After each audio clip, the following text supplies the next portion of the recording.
नमस्कार, welcome to online classes of Adarsh Shikshan Sansthan. पिछले video में हमने 6th chapter this is Jody's fawn का फर्स्ट पार्ट कंप्लीट किया था। इस वीडियो में हम उसका सेकंड पार्ट शुरू करेंगे। फर्स्ट पार्ट में हमने पढ़ा कि जॉडी के फादर को एक रेटल स्नैक काट लेता है और उसके इलाज के लिए वो एक डॉग को मार देते हैं। उसके फ़ोन के लिए जॉडी के हृदय में दया उत्पन्न होती है और वो अपने फादर से रिक्वेस्ट करता है कि वो उस फ़ोन को घर पर लाकर पालना चाहता है। इसके लिए उसके फादर परमिशन दे देते हैं। आगे क्या होता है वो हम सेकंड पार्ट में पढ़ेंगे। Let's begin. Jordi gave himself over to thoughts of the phone. They passed the abandoned clearing. He said, "Cut to the north, Melville. It was up here that Pa got bitten by the snake and killed the dog. I saw the fawn." Suddenly, Jody was unwilling to have Melville with him. If the fawn was dead or could not be found, he could not have his disappointment seen. And if the fawn was there, the meeting would be so lovely and so secret that he could not endure to share it. He said, "It's not far now, but the scrub is very thick for a horse. I can make it on foot. But I'm afraid to leave you, boy.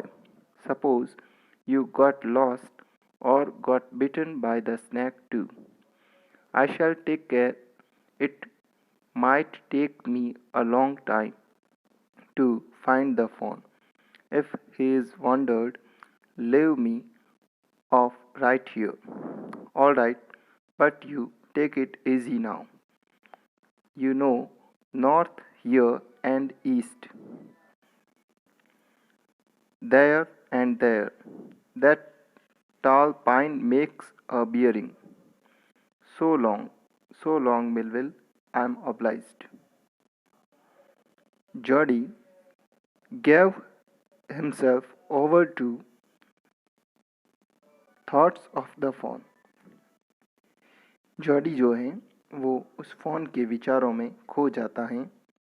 They past the abandoned clearing, वो एक abandoned clearing यानी साफ किए हुए मैदान से गुजरते हैं।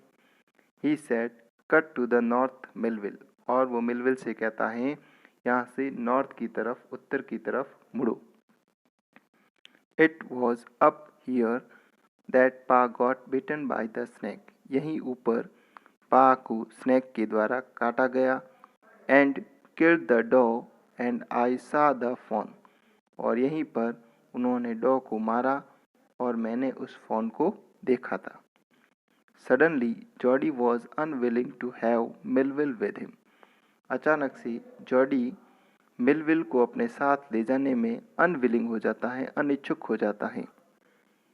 अर्थात वो नहीं चाहता है कि मिलविल उसके साथ में चले। If the fawn was dead or could not be found, he could not have his disappointment seen. यदि वो फॉन मर चुका है, if the fawn was dead और could not be found, या उसको नहीं खोजा गया, तो जॉडी नहीं चाहता था कि उसकी डिसअपॉइंटमेंट को, उसकी निराशा को कोई देखे। And if the fawn was there, और यदि वो फॉन वहाँ पर हो, the meeting would be so lovely and so secret, तो जो मीटिंग होगी उनके बीच में, फॉन और जॉडी की जो मीटिंग होगी वो बहुत ही प्यारी और बहुत ही सीक्रेट होगी। That he could not endure to share it, जिसे शेयर करना, जिसे किसी के साथ में बांटना, वो एंड्योर नहीं कर सकता है, वो सहन नहीं कर सकता है। अर्थात वो इस बात को नहीं सह सकता कि उसकी और उस फॉन की मीटिंग को कोई देखे। He said, "It's not far now." वो कहता है कि अब यहाँ से वो स्थान दूर नहीं है। "But the scrub is very thick for a horse." और यहाँ पर जो झाड़ियाँ हैं वो भी घोड़े के चलने के लिए काफ़ी थिक है, काफ़ी घनी है। अर्थात झाड़ियाँ काफ़ी घनी होने के कारण घोड़ा यहाँ पर नहीं चल सकता है। "I can make it on foot." इसलिए मैं यहाँ से पैदल ही जा सकता हूँ। But I am afraid to leave you boy. इस पर मिलविल कहता है कि मुझे डर है या मुझे तुम्हें यहाँ पर छोड़ने में डर लग रहा है। सपोज यू गॉट लॉस्ट और got bitten by the snack.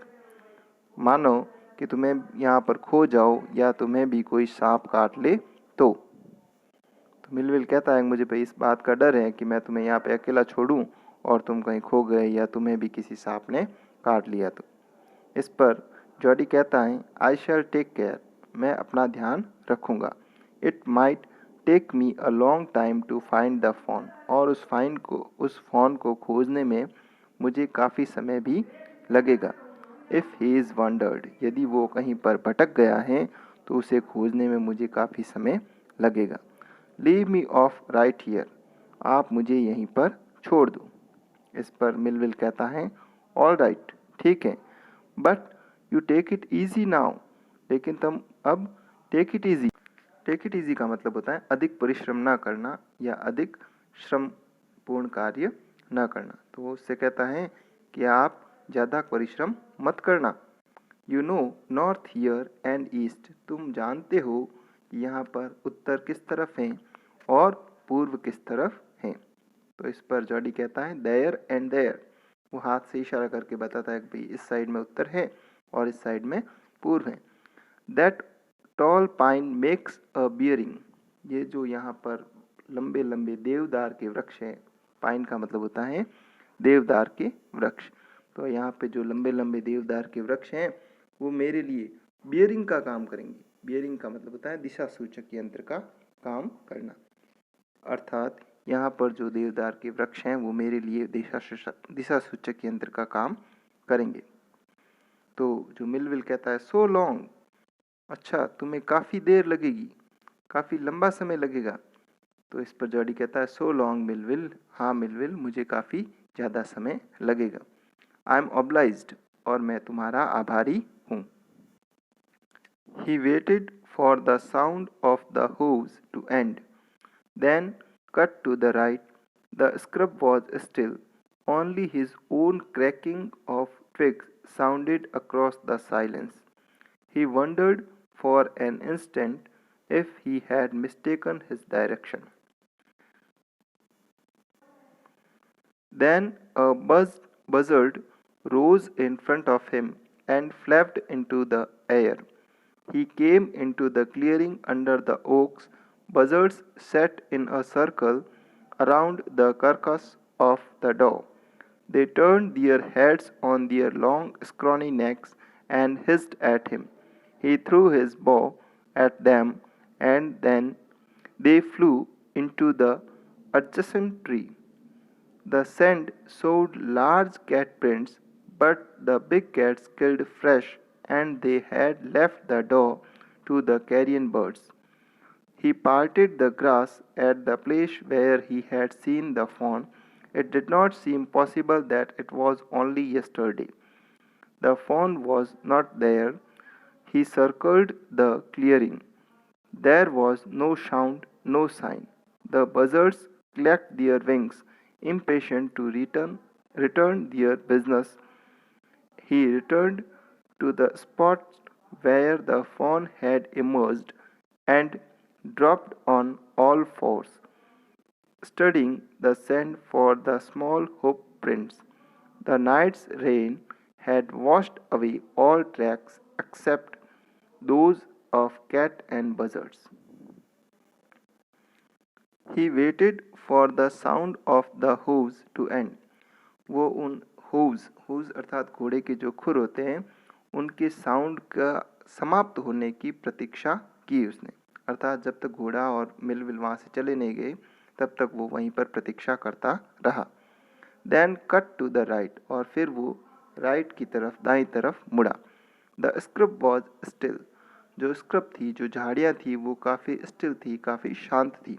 Only his own cracking of twigs sounded across the silence, उस पूरी शांति में केवल उसके द्वारा जो ट्विग्स को कुचला जा रहा था या जिन ट्विग्स पर जिन टहनियों पर वो पैर रख कर के चल रहा था उनके क्रैक होने की आवाज़ें सुनाई दे रही थी। He wondered for an instant if he had mistaken his direction. उसने एक क्षण के लिए विचार किया कि कहीं वो अपनी दिशा तो नहीं भटक गया। Then a buzzard rose in front of him. तभी उसके सामने एक buzzard, एक बाज है, वो उड़ा। And flapped into the air, और हवा में फड़फड़ाने लगा। He came into the clearing under the oaks, और वहाँ पर वो ओक्स के नीचे एक साफ मैदान पर आया। Buzzards sat in a circle around the carcass of the dog, और वहाँ पर कुछ बाज हैं, वो एक हिरनी के मृत शरीर के चारों तरफ सर्कल में घेरा बना करके बैठे हुए थे। They turned their heads on their long scrawny necks, और उन्होंने अपने सिर को मोड़ा। On their long, long का मतलब होता है लंबा, scrawny, scrawny का मतलब होता है दुबला पतला, यानी उनकी जो पतली और लंबी गर्दन थी उसके सहारे उस पर से उन्होंने अपने सिर को मोड़ा। And hissed at him, और उसकी तरफ फुफकारने लगे, अर्थात जॉडी को देख करके वो सारे के सारे बाज हैं वो फुफकारने लगे।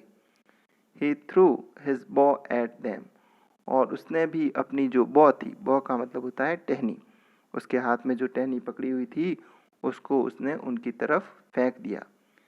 And they flew into the adjacent tree. Adjacent का मतलब होता है पास का या नज़दीक का, अर्थात वो सारे के सारे बाज हैं वो उड़ करके पास के पेड़ पर चले गए। The sand showed large cat prints, और वो जो सैंड थी, वो ज़मीन थी, उसके ऊपर बड़े बड़े बिल्ली के पैरों के निशान, या बिल्ली प्रजाति के जो होते हैं जानवर, शेर हैं, लेपर्ड हैं, उनके पैरों के निशान वहाँ पर दिखाई दे रहे थे। But the big cats killed fresh, लेकिन जो बिग कैट्स होती हैं वो फ्रेश जानवर को, यानी कि जिंदा जानवर को ही मार करके खाती है।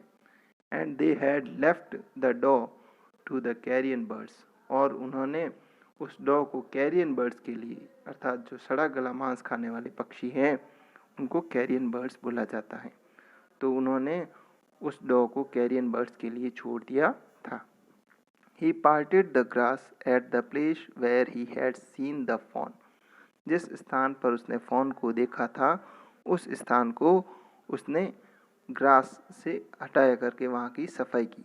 पार्टेड का मतलब होता है एक तरफ हटाना या साइड में करना, अर्थात वहाँ से घास हटा करके उसने उस स्थान की सफाई की। It did not seem possible that it was only yesterday. और उसको ये संभव नहीं लग रहा था, ऐसा लग ही नहीं रहा था कि ये कल की ही बात थी, अर्थात उस स्थान को देख करके उसे ऐसा महसूस ही नहीं हो रहा था कि उसने यहीं पर कल फॉन को देखा था। The fawn was not there, वो फॉन वहाँ पर नहीं था। ही सर्कल्ड द क्लियरिंग, उसने उस क्लियरिंग के, उस साफ सुथरे स्थान के चारों तरफ सर्कल कर दिया, घेरा बना दिया। There was no sound no sign, वहाँ पर किसी प्रकार की साउंड या किसी प्रकार का चिन्ह था वो नहीं था। द बजर्ड्स क्लैक्ड दियर विंग्स, जो बजर्ड्स थे, जो बाज थे, वो अपने पंखों को फड़फड़ाने लगे। Impatient to return their business, क्योंकि वो अपने काम पर जाने के लिए इम्पेशेंट हो रहे थे, अधीर हो रहे थे, अर्थात वो उस मरे हुए डॉग को खाने के लिए इम्पेशेंट हो रहे थे, इसलिए अपने पैर पंख है वो फड़फड़ाने लगे।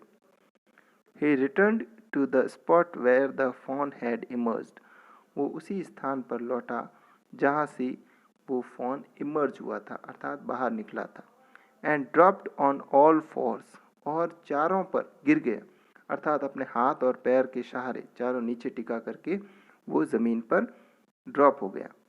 Studying the sand for the small hoop prints, और छोटे छोटे खुरों के प्रिंट देखने के लिए, चिन्ह देखने के लिए वो वहाँ पर उस ज़मीन की स्टडी करने लगा, उसको गहनता से देखने लगा।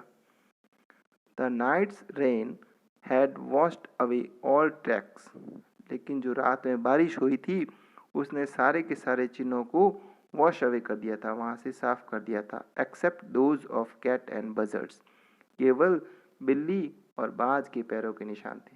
जो बारिश होने के बाद बिल्ली और बाज वहाँ पर आए थे उनके निशान ही दिखाई दे रहे थे, बाकी सारे के सारे निशान हैं वो साफ हो गए थे। तो इस प्रकार से second part complete. Third part next video में पढ़ेंगे। Thank you.